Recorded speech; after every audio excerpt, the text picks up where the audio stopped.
C'est au cœur de Grenoble, ville surplombée de montagnes, que se cachent des trésors du patrimoine français.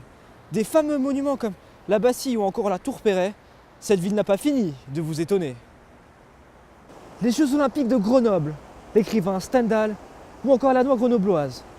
Secret d'histoire, histoire vous révèle aujourd'hui le plus grand mystère de la capitale des Alpes.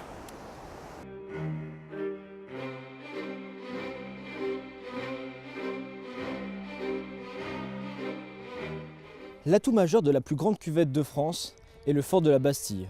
Construite au XVe siècle, cette bâtisse militaire culmine à 450 mètres d'altitude et offre des panoramas uniques sur toute la ville.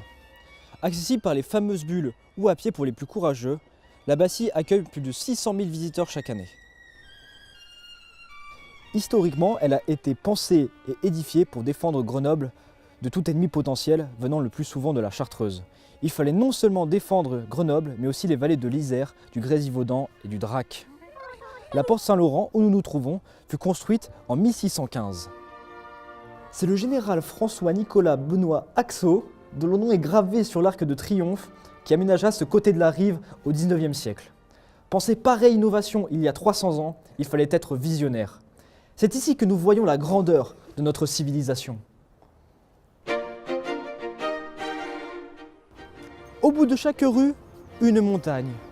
Voilà comment le maître écrivain Stendhal parlait de sa ville.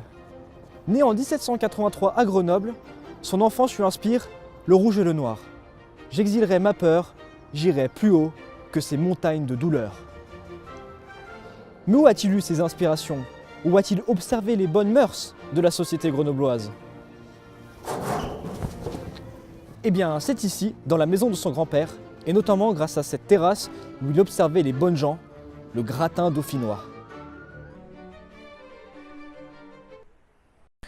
Des relations tumultueuses, il y en a eu, notamment avec sa patrie d'origine. Grenoble est pour moi le souvenir d'une abominable indigestion, dira-t-il dans son œuvre autobiographique La vie d'Henri Brulard. Mais on connaît l'écrivain pour sa dérision. Selon Gérald Rano, D'après ses traces, il est passé il y a quelques heures. Je vais sûrement le retrouver au détour d'un bosquet ou d'une fougère. Et d'ailleurs, il consacra une centaine de pages à sa ville natale dans les mémoires d'un touriste, où il lui trouve la physionomie d'une ville et non pas d'un grand village, et vante sa puissance architecturale.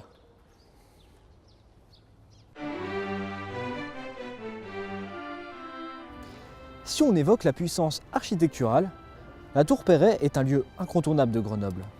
Du haut de ses 9500 cm, elle fut construite par Auguste Perret à l'occasion de l'exposition internationale de la houille blanche et du tourisme. Cet édifice est la première tour construite en béton armé. Elle se compose de 8 poteaux de gravier et de 72 pieux afin de soutenir la structure.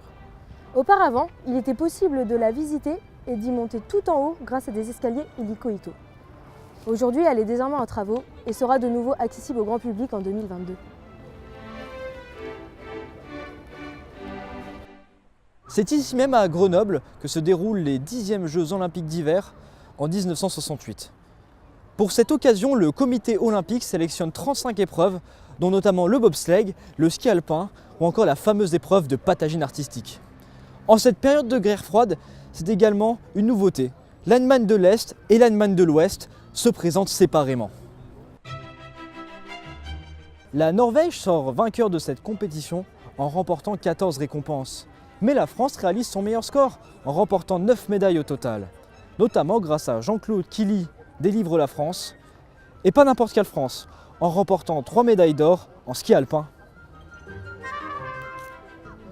Ces Jeux ont permis à la ville de développer ses commerces, mais plus encore de nouvelles infrastructures sportives et routières.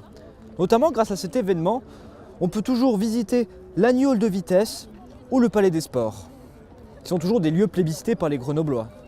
Mais plus encore, c'est la France qui vit son prestige s'accroupir. La Franquette, la Maillette, la Moulinette, ou encore la Parisiette, ou encore la Galinette cendrée, sont des types de noix qu'on répertorie ici à Grenoble. Car en effet, à Grenoble, on se casse la noix depuis plus d'un siècle. C'est environ 12 000 tonnes de noix qui sont produites chaque année à Grenoble quand le climat est idéal. Un climat sec en été et plus humide en hiver. Ce sont les conditions parfaites pour faire grossir les fruits. Quand le brou est charnu, c'est le signe du fruit bien potelé.